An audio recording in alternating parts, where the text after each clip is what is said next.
اعوذ باللہ السمیع العلیم من الشیطان الرجیم من حمزہ ونفخہ ونفثہ۔ سورہ بقرہ کی آیت نمبر 163 اور 164 کی تفسیر چل رہی ہے۔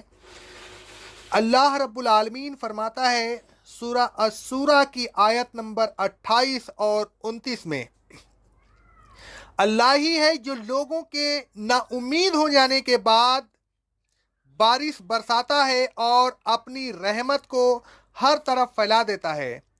وہی کارساز اور تعریف والا ہے۔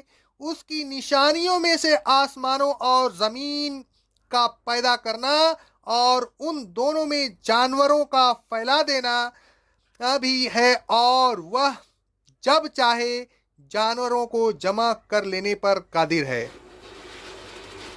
اللہ رب العالمین فرماتا ہے سورہ المومنون کی آیت نمبر 17 سے لے کر 22 تک، ہم نے تمہارے اوپر 7 آسمان بنائے اور ہم اپنی مخلوقات سے غافل نہیں ہیں۔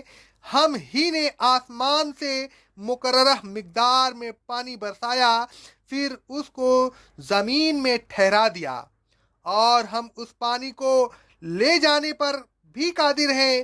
پھر ہم نے اس پانی کے ذریعہ تمہارے لیے کھجوروں اور انگوروں کے باغ پیدا کیے۔ ان باغوں میں تمہارے لیے اور بھی بہت سے میوے ہیں جن میں سے تم کھاتے رہتے ہو، اور وہ درخت بھی پیدا کیا جو طور سینا میں کھانے والوں کے لیے روغن اور سالن لیے ہوئے اگتا ہے، اور چوپایہ بھی پیدا کیے۔ ان چوپایوں میں تمہارے لیے عبرت کا سامان ہے۔ ان کے پیٹوں میں جو دودھ ہوتا ہے اسی میں سے ہم تمہیں دودھ پلاتے ہیں۔ ان چوپایوں میں تمہارے لیے اور بھی بہت سے فائدے ہیں، مثلا ان میں سے بعض کو تم کھاتے ہو اور بعض پر تم سواری کرتے ہو، اور ان کے علاوہ کشتیوں پر بھی ہم تمہیں سوار کرتے ہیں۔ یہ سب قدرت کی نشانیاں ہیں۔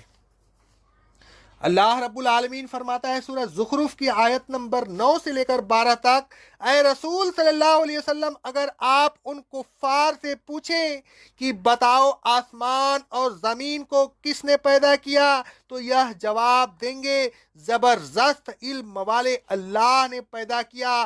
آپ کہیے وہی ہے جس نے تمہارے لیے زمین کو بچھونا بنایا اور اس میں تمہارے لیے راستے بنائے تاکہ تم منزل مقصود تک پہنچ سکو۔ اسی نے آسمان سے مقررہ مقدار میں پانی برسایا، پھر اس کے ذریعے مردہ شہر کو زندہ کر دیا۔ تو اے لوگوں، جس طرح اللہ نے نباتات کو زمین سے نکالا، اسی طرح تم کو قبروں سے نکالا جائے گا۔ اسی نے ہر قسم کے حیوانات پیدا کیے اور تمہارے لیے کشتیاں اور چوپائے بنائے جس پر تم سواری کرتے ہو۔ آگے اللہ رب العالمین کا ارشاد گرامی ہے سورہ آراف کی آیت نمبر 54 میں، بے شک تمہارا رب اللہ ہے جس نے آسمانوں اور زمین کو 6 دن میں پیدا کیا، پھر عرش پر جلوہ گر ہوا۔ وہی رات کو دن سے ڈھانکتا ہے، دن رات کے پیچھے دوڑتا چلا آتا ہے۔ سورج، چاند اور تارے سب کو اس نے پیدا کیا، اور وہ سب اسی کے حکم کے مطابق اپنے اپنے کام انجام دے رہے ہیں۔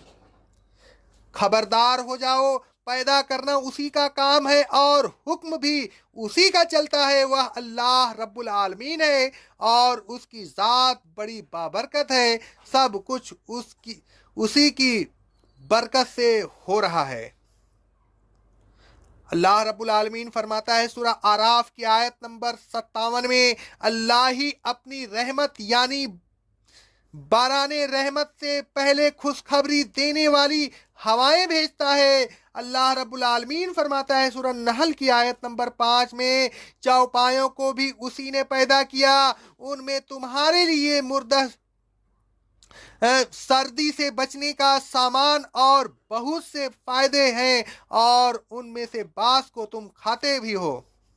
اللہ رب العالمین فرماتا ہے سورہ سورہ کی آیت نمبر 32 اور 33 میں، اللہ کی نشانیوں میں سے وہ جہاز بھی ہیں جو سمندر میں چلتے رہتے ہیں، وہ اپنے بڑے بڑے یہ ہوتے ہیں گویا کہ وہ پہاڑ ہیں، اگر اللہ چاہے تو ہواؤں کو ساکن کر دے تو جہاز سمندر کی وسط پر کھڑی رہ جائے۔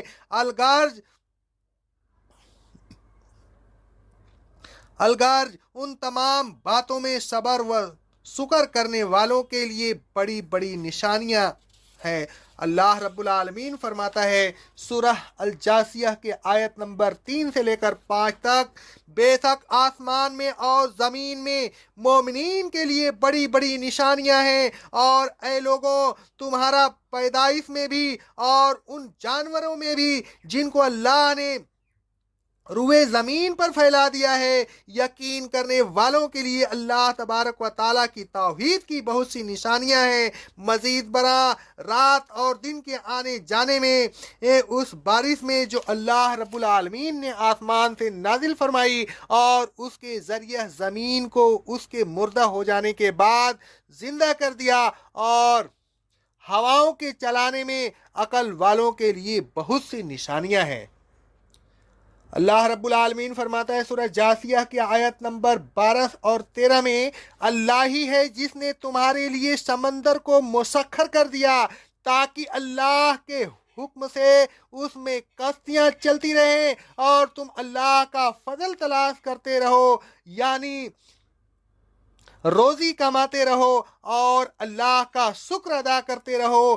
مزید برآں اللہ ہی نے آسمان اور زمین کی تمام چیزوں کو تمہارے لیے مسخر کر دیا، اس میں غور کرنے والوں کے لیے اللہ کی توحید و قدرت کی بہت سی نشانیاں ہیں۔ الغرض اللہ تبارک و تعالیٰ اکیلا ہی ہے، ہر چیز کا خالق ہے، تو پھر کوئی اس کا شریک کیسے ہو سکتا ہے؟ جو پیدا نہیں کر سکتا وہ کسی بھی صفت میں اللہ تبارک و تعالیٰ کا شریک نہیں ہو سکتا۔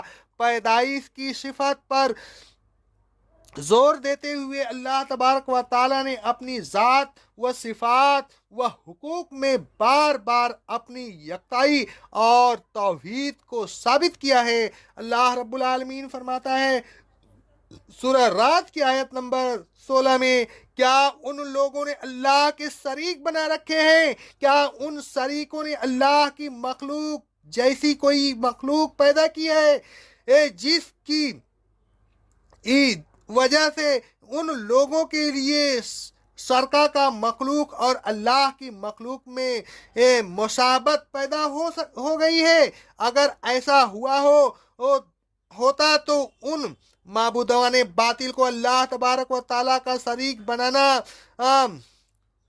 قرین قیاس ہو سکتا تھا، لیکن خالق تو کوئی ہے نہیں، پھر شریک کیسے؟ اے رسول صلی اللہ علیہ وسلم آپ کہہ دیجئے ہر چیز کا خالق اللہ ہے جو واحد اور زبردست ہے۔ جب دوسرے لوگ خالق نہیں تو الہ نہیں بن سکتے، اور نہ وہ اللہ تبارک و تعالیٰ کے شریک بنائے جا سکتے ہیں۔ اللہ رب العالمین فرماتا ہے سورہ فاطر کی آیت نمبر 40 میں، اے رسول صلی اللہ علیہ وسلم آپ ان سے کہیے کہ مجھے بتاؤ جن شریکوں کو تم اللہ کے علاوہ پکارتے ہو انہوں نے زمین کی کون سی چیز پیدا کی، یا یہ بتاؤ کہ آسمان کی تخلیق میں ان کی کسی قسم کی شرکت ہے؟ ہرگز نہیں، تو پھر وہ اللہ تبارک و تعالیٰ کے شریک کیسے ہو سکتے ہیں؟ سورہ احقاف کی آیت نمبر 4 میں اللہ رب العالمین فرماتا ہے، اے رسول صلی اللہ علیہ وسلم ان لوگوں سے کہیے کہ جن لوگوں کو تم اللہ کے علاوہ پکارتے ہو مجھے بتاؤ انہوں نے زمین کی کون سی چیز پیدا کی، یا آسمان کی پیدائش میں ان کی کس قسم کی شرکت ہے؟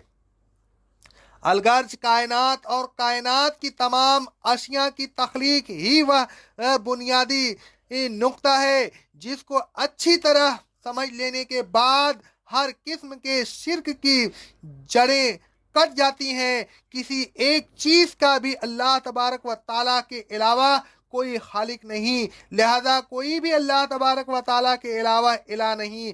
الہ وہی ہو سکتا ہے جو خالق ہو، لہذا الہ کے تمام حقوق جو بندوں پر عائد ہوتے ہیں وہ مخلوق کے لیے کیسے جائز ہو سکتے ہیں؟ جو تخلیق میں شریک نہیں وہ نہ اللہ تبارک و تعالیٰ کی ذات میں شریک ہو سکتا ہے، نہ اس کی صفات کاملہ میں شریک ہو سکتا ہے، اور نہ اس کے حقوق عبادات و اطاعت میں شریک ہو سکتا ہے۔ وہی خالق ہے، لہذا وہی مالک و مختار ہے، وہی کارساز حاجت رواں، وہی معبود و متا ہے، وہی مشکل کشا اور وافل البلا ہے، وہی عالم الغیب ہے، وہی نظر و نیاز کا مستحق ہے، وہی ہر شخص کی پکار کو ہر جگہ سے سننے والا اور ہر ایک کی فریاد رسی کرنے والا۔ وہ یکتا تنہا ہے، اس کا کوئی رشتہ دار نہیں، نہ اس کا کوئی ہمسر ہے۔ اللہ تبارک و تعالیٰ نے اس آیت میں اپنا ایک اکیلا ہونے کی توحید بیان کی ہے۔ اے لوگوں، توحید پر مضبوطی سے جمے رہیے، اللہ تبارک و تعالیٰ کو خالق مانیے اور سب کو مخلوق اللہ تبارک و تعالیٰ کو مختار سمجھیے اور مخلوق کو بے بس و عاجز، لہذا صرف اسی کو پکاریے جو مختار ہے۔ اپنی تمام عبادات، تمام حاجات، تمام مرادیں، تمام منتیں، تمام امیدیں صرف اسی ایک ذات واحد سے وابستہ رکھیے۔ اقول قولی ھذا استغفر اللہ استغفر اللہ استغفر اللہ۔